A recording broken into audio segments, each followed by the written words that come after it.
Revelação de Jesus Cristo. Deus lhe deu para mostrar aos seus servos o que em breve há de acontecer. Ele enviou o seu anjo para torná-la conhecida ao seu servo João.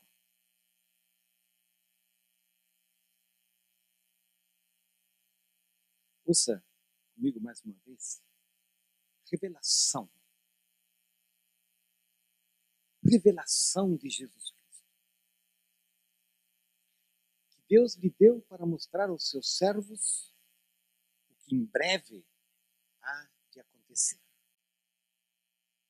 Ele enviou o seu anjo para torná-la conhecida ao seu servo João. Esse é o segundo domingo onde nós estamos abrindo o livro de Apocalipse. E com essas palavras da revelação de Deus. A revelação de Jesus Cristo. Para entendermos os tempos nos quais nós vivemos. É que nós abrimos o livro de Apocalipse. E nós nos encontramos com João.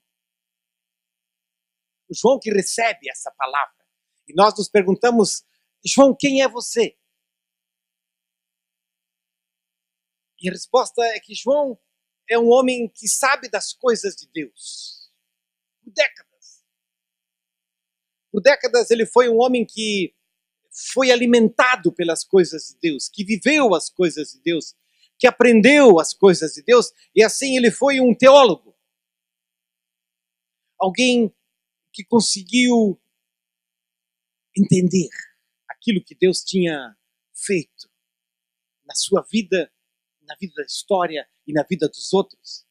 Mas João era mais do que um teólogo, porque muitas vezes a gente acha que o teólogo é aquele que tem as coisas na cabeça. O João era um poeta. O João é um poeta. O João fala de visões. O João fala através de imagens, de sonhos, de revelações, de cantos. O João é um poeta. Porque, de fato, para que você e eu possamos entender as coisas de Deus, a gente precisa ser poeta. Não precisa ser poeta tradicional, profissional, precisa ser poeta, porque Deus nos torna poetas na medida em que nós vamos descobrindo e nós vamos recebendo ao Espírito e a revelação que Deus vai nos dando. E o João começa a falar em imagens, em sonhos, de uma revelação de Deus. E o João é pastor. Porque as coisas de Deus passam pelo coração, passam pela comunidade, passam não apenas por ele mesmo, mas passam pelos outros, passam pela igreja. João é pastor. Alguém que acompanhou a vida de igreja, alguém que chorou junto com as irmãs, os irmãos, que orou, que conversou, que comeu, que celebrou. João é pastor. Assim como todos nós somos chamados a ser pastores e pastoras. Esse é João. João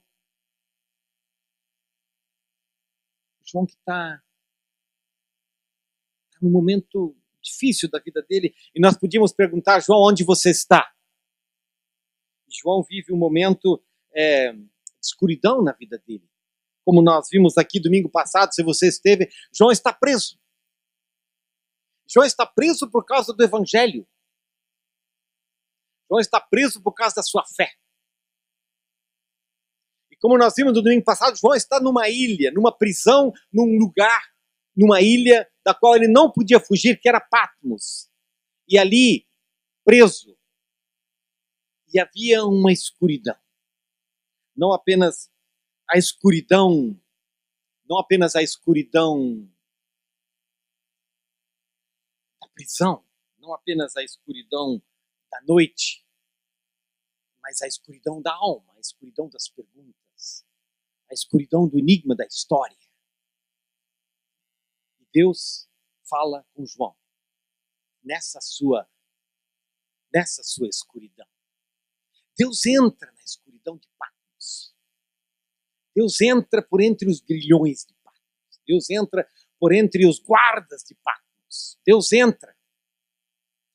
entra naquela cova onde João estava preso. E a escuridão é iluminada, porque Deus se revela. Assim é Deus. Deus entra nos lugares mais escuros, Deus entra nos lugares mais enigmáticos, Deus entra onde você acha que ninguém consegue entrar. Deus entra. E mesmo que o imperador romano dissesse ninguém entra em Patmos, Deus disse eu entro. E é ali que Deus entra e se revela. E a alma do João, a cova do João, a vida do João, a história do João se iluminam. Porque Deus se revela. E sempre que Deus se revela, a nossa vida se ilumina. E nós perguntamos, João, você que tem esses grilhões nas suas pernas a aprender a segurar a sua vida, João, com o que você está ocupado? O que você está orando, João? E o João diria, é que eu sou pastor. E no meu coração estão várias das igrejas por onde eu andei. Eu conheci essas igrejas. Eu passei por momentos de muita alegria com vários daqueles irmãos e irmãs naquelas igrejas, nas cidades que você está vendo aqui. Mas agora eu estou aqui, eu estou com saudade dos irmãos. Eu estou com saudade dos irmãos, mas eu também, meu coração está pesado por eles, porque eu sei que eles estão passando por um momento de grande dificuldade, por um momento de uma grande tentação. Eles estão passando por uma tentação através da qual eles perguntam, será que eu fiz a opção certa? Será que seguir o evangelho é isso mesmo? Eu pensei que seria diferente, eu pensei que Deus ia me dar um tempo mais bonito, mais. E agora nós estamos enfrentando dificuldades. Alguns estão dizendo, não, eu não quero mais isso.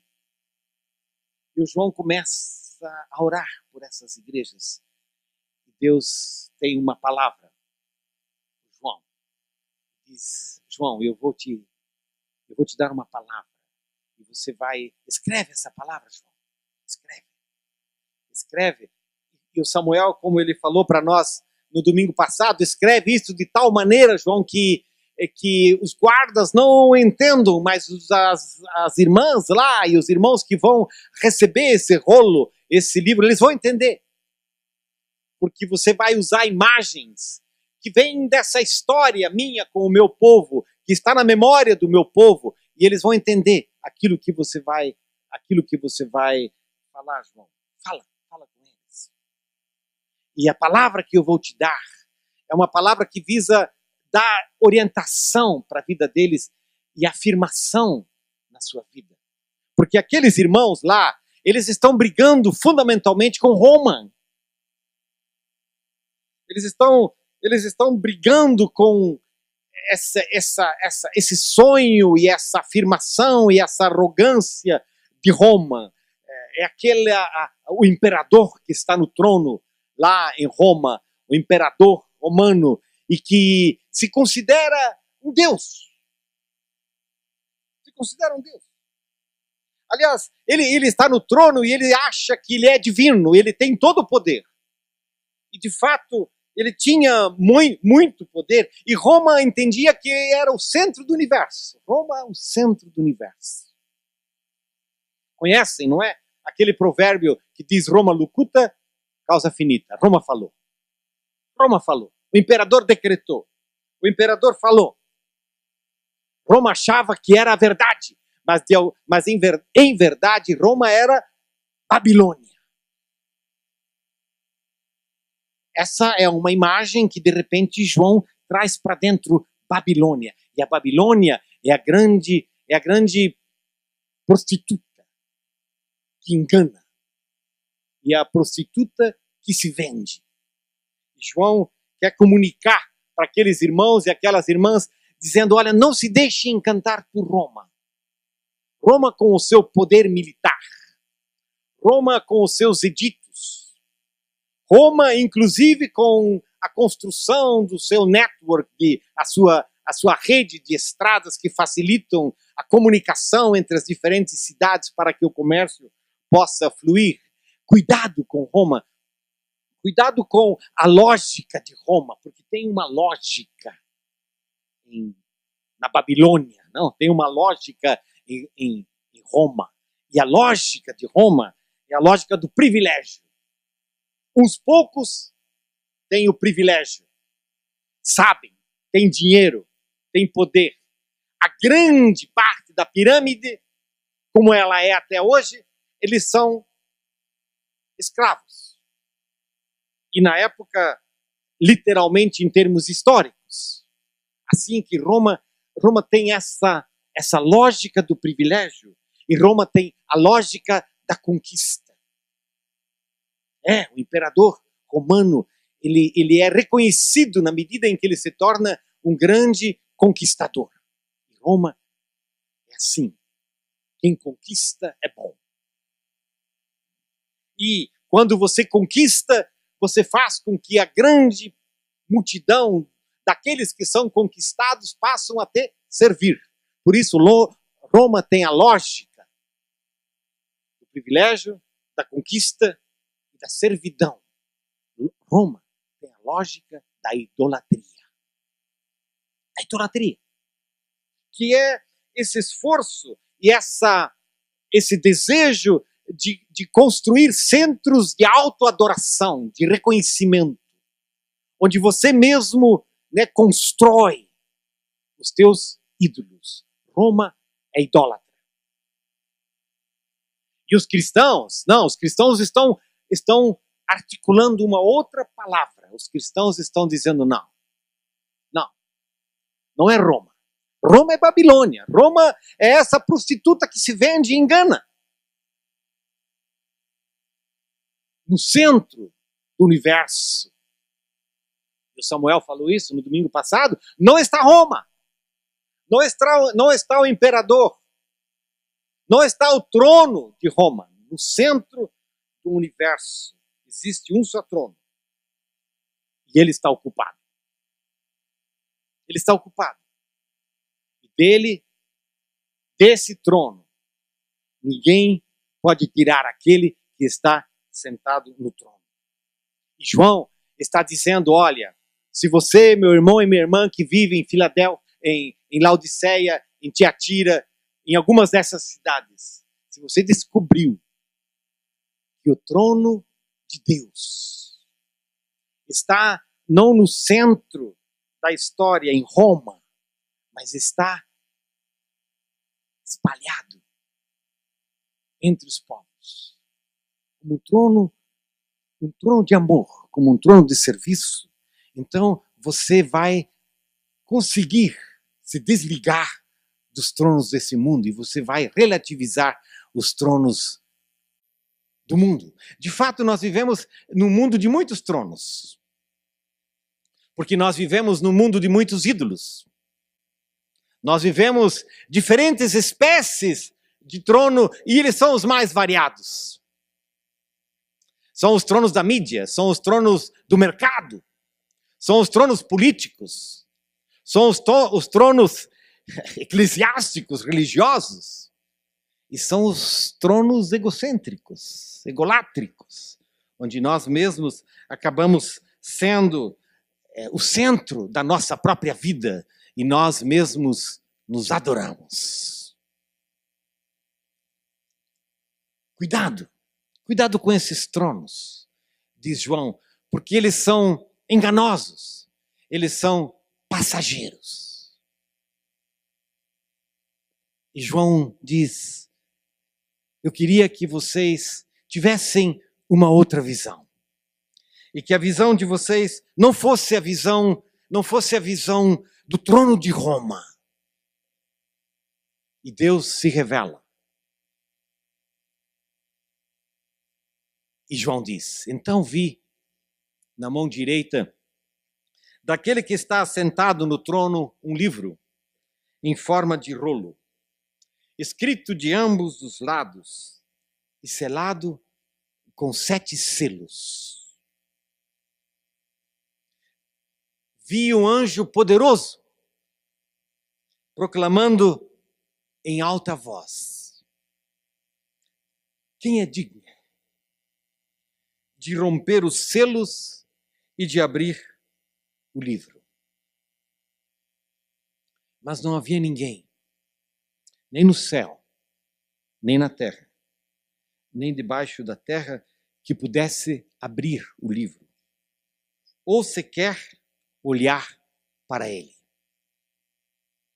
Eu chorava muito,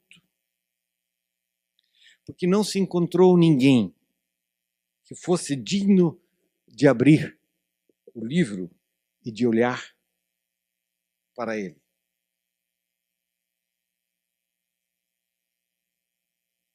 João vê um livro, e um livro que está muito bem fechado. E ninguém consegue abrir esse livro. Então, João chora.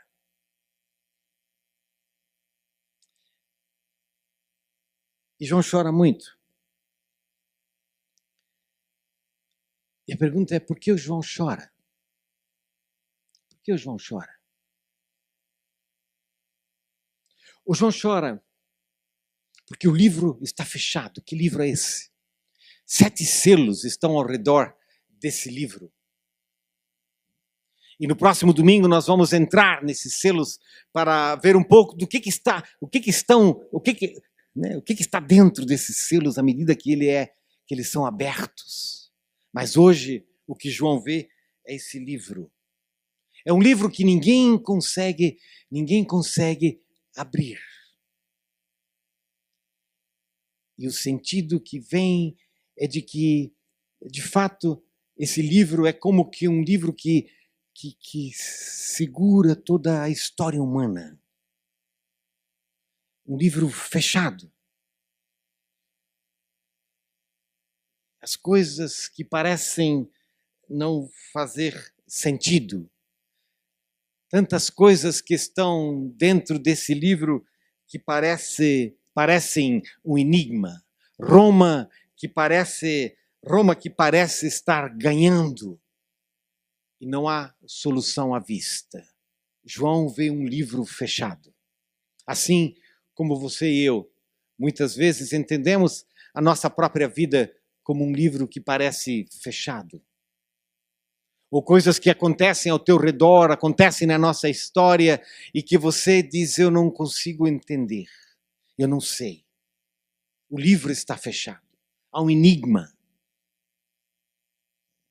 E João, diante desse livro que está fechado e que ninguém pode abrir, que ninguém consegue dar sentido para a história, dar sentido para a vida, dar sentido para os acontecimentos, daquilo que pode estar acontecendo conosco, com o outro, com a nossa realidade, com a nossa história, com as coisas que aconteceram no Brasil na semana passada, e você não sabe, e João olha para essa história, e ele que vive e sofre essa história, que é vítima do poder que se emana o direito de controlar a vida dos outros, João chora. E o texto diz que João chora muito.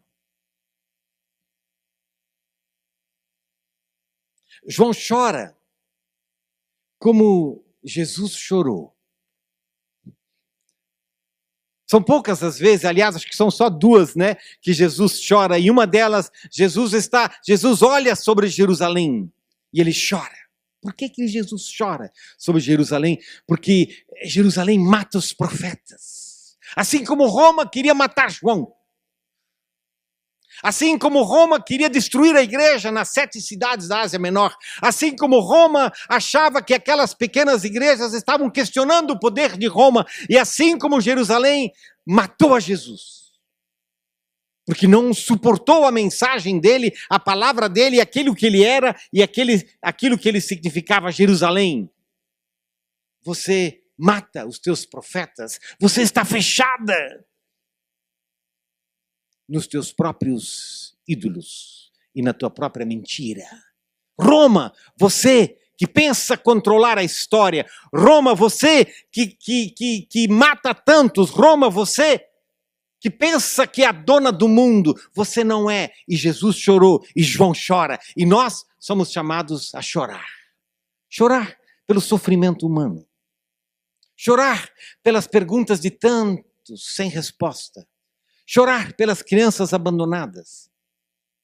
Chorar pela mãe que não tem que tem os peitos secos e não consegue mais amamentar o seu filho recém-nascido porque ela perdeu o emprego. Chorar porque o marido está no álcool. Chorar porque a droga tomou conta da família. Chorar porque as dívidas não param de crescer. Chorar porque as nossas comunidades estão tomadas pela violência. Chorar porque a nossa história parece que não tem sentido. Chorar porque em 20 e poucos anos de democracia nesse país, por 2 vezes nós passamos por um impeachment. Chorar porque os refugiados estão morrendo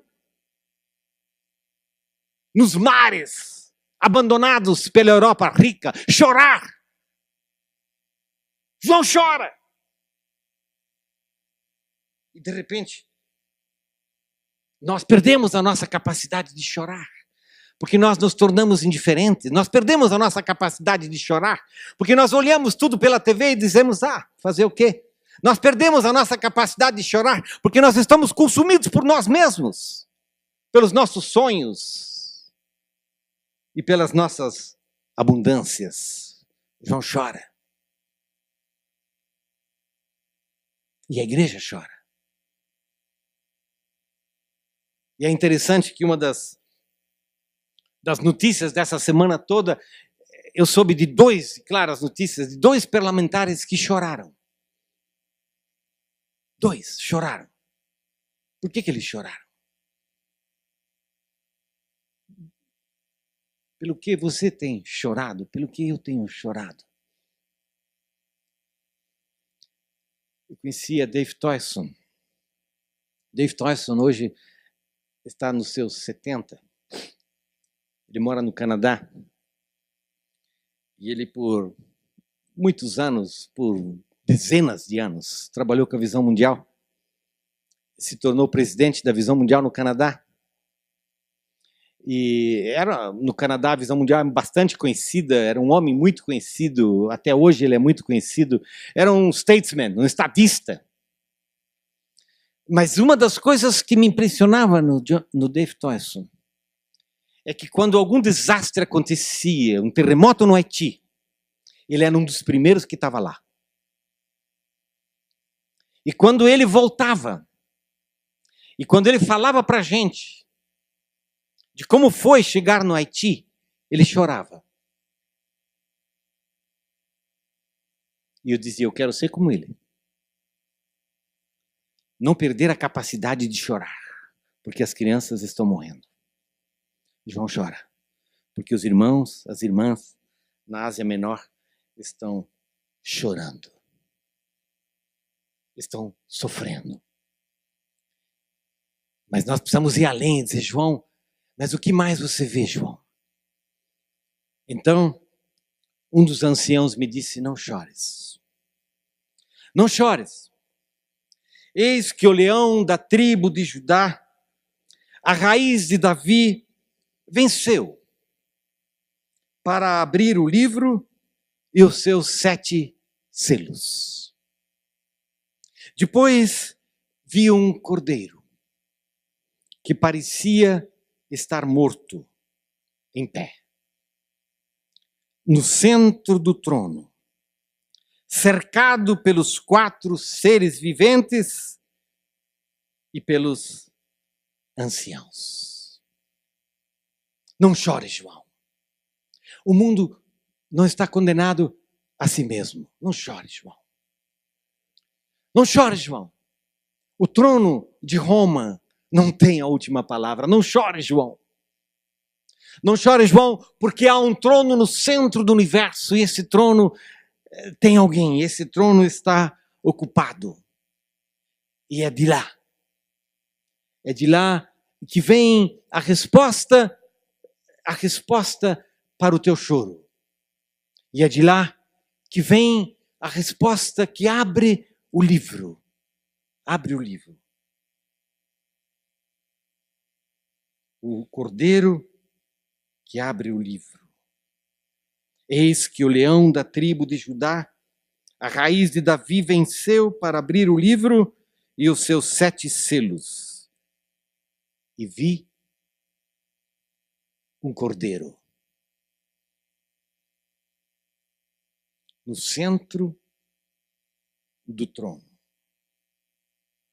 A Bíblia fala do cordeiro várias vezes. Há muitas histórias de cordeiro na memória do povo de Deus. E à medida em que o João vai recebendo essa revelação e vai colocando ela no rolo e falando do cordeiro, e à medida que as igrejas recebem essa palavra que o João está desenhando no rolo, eles entendem, porque na memória deles está a imagem do cordeiro. Claro que hoje à noite a gente não pode olhar para todas essas diferentes imagens e memórias e histórias que vêm, mas quando eles voltam lá para Gênesis e eles se encontram com Abraão e eles leem, eles relembram da história de Abraão e Isaac e desse momento tão central na vida do Abraão e do Isaac, e onde o próprio Abraão não conseguia ver sentido naquilo que Deus estava lhe pedindo para fazer, de repente é o cordeiro. E a palavra que vem naquele momento para Abraão e para Isaac e para todos nós é: Deus proverá. Olha, Abraão, você está vendo? É o cordeiro. Deus proverá. E o João, ao trazer essa imagem, ele inverte todo o centro da dinâmica do universo. Porque enquanto os símbolos das nações, o lobo em Roma, a águia nos Estados Unidos e tantos outros símbolos o urso na Rússia são aves rapinas, por assim dizer, que consomem as nações e que extraem. João traz uma outra imagem. Deus traz uma outra imagem e diz: é o cordeiro. É o cordeiro. E Deus proverá. Pode contar com isso, João. Podem contar com isso, irmãos e irmãs na Ásia Menor. Você pode contar com isso.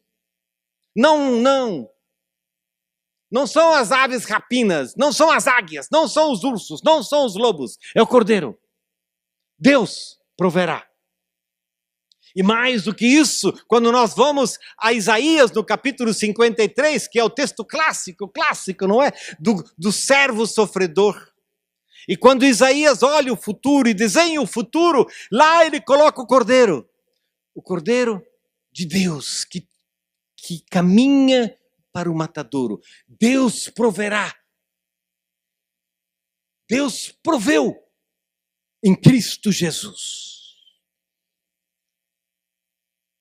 E João, séculos depois, vai dizer isso. Eis o Cordeiro de Deus, que tira o pecado do mundo. E então, João vê o Cordeiro. Este Cordeiro parecia morto, mas ele está em pé.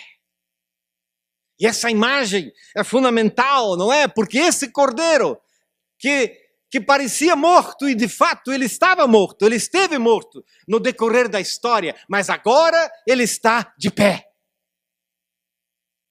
E por isso, eu disse para o Felipe hoje, Felipe, desenha para nós um cordeiro que está em pé. E ele tem, João disse, ele tem 7 chifres. Como que a demonstrar que esse cordeiro, que caminhou, que foi levado ao matadouro, assim como uma ovelha inofensiva, ele hoje tem 7 chifres, para dizer, olha, 7 é o número da perfeição, chifres é o número da firmeza, é o número do poder. Esse cordeiro tem 7 chifres. Ele é o Senhor da história. Ele vence, não pelas armas de Roma. Ele vence não pelo poder de Roma que escraviza, mas ele vence pelo poder que serve. E ele tem 7 olhos. Como quer dizer, ele a tudo vê e a tudo ele discerne. E esse cordeiro recebe o livro. E quando esse cordeiro recebe o livro, e o livro está nas mãos do cordeiro, então nós podemos descansar.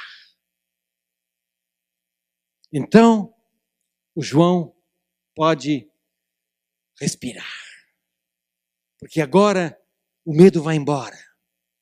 As perguntas sem resposta se tornam secundárias.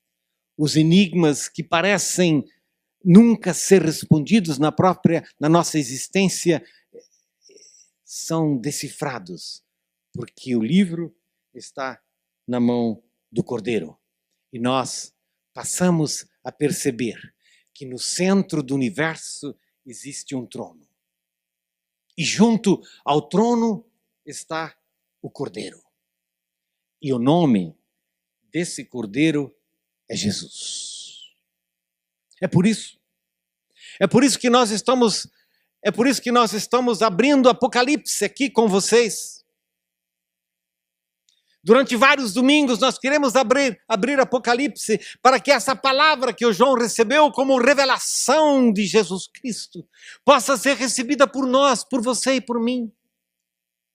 Para que nós possamos receber essa palavra de Deus que nos alcança, envolvidos pelos 7 Espíritos de Deus, por esse Deus esse Cordeiro de 7 olhos e 7 chifres, e todos nós possamos descobrir sempre de novo e experimentar na nossa própria vida e na nossa própria existência que nós não estamos abandonados aos nossos próprios caminhos e perdidos nos nossos próprios descaminhos. E mais do que isso, que nós não estamos simplesmente nas mãos de Roma, com tudo o que Roma significa, não apenas naquela época, mas nos dias de hoje. Por isso, irmãos e irmãs, adorem o Cordeiro e não adorem a Roma. Não vale a pena adorar a Roma, porque se você adorar a Roma, tudo que você vai colher é a morte. Adore o Cordeiro. Porque então, quando você adorar o Cordeiro, você vai virar poeta. Um poeta de Deus. Então, quando você adorar o Cordeiro, você vai virar alguém que sabe das coisas de Deus, um teólogo. Porque então, quando você adorar o Cordeiro, você vai se tornar uma pastora, um pastor. Homens e mulheres que querem abrir os braços, receber a outros e descobrir que é um novo canto. E é isso que João continua a ver. E eles cantavam.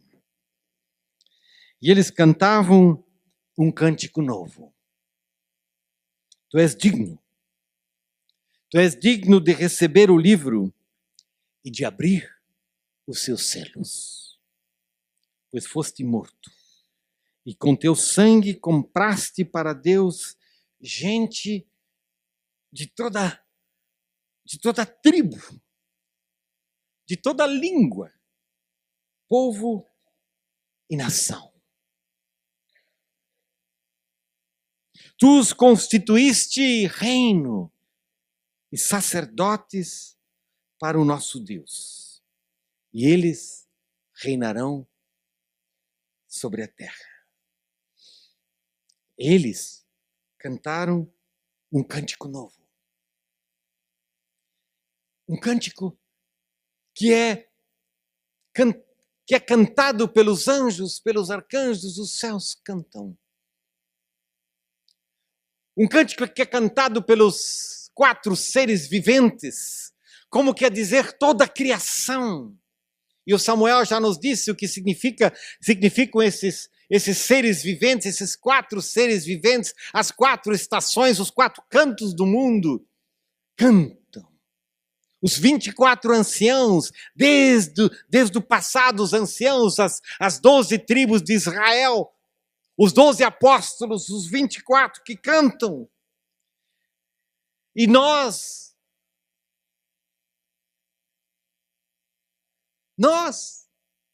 podemos cantar com eles. Tu és digno de receber o livro. Tu és digno porque tu foste morto, tu proveste para nós, tu foste o Cordeiro de Deus que tira o pecado do mundo. Toda língua, toda tribo, todo povo, toda nação precisa saber. Roma, com o seu lobo, os Estados Unidos com a sua águia, não tem a última palavra. Brasília não tem a última palavra. A Prefeitura de Curitiba não tem a última palavra, a campanha de eleições. O governador não tem. Você não tem. O teu marido não tem. A tua esposa não tem. O teu filho não tem. Não transformemos essas diferentes realidades nos nossos ídolos.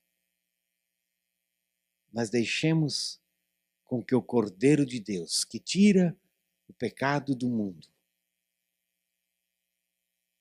represente a resposta para a nossa vida. No centro do universo existe um trono. E esse trono está ocupado. E junto ao trono está o Cordeiro. E ele é digno de toda honra, de todo louvor e de toda glória.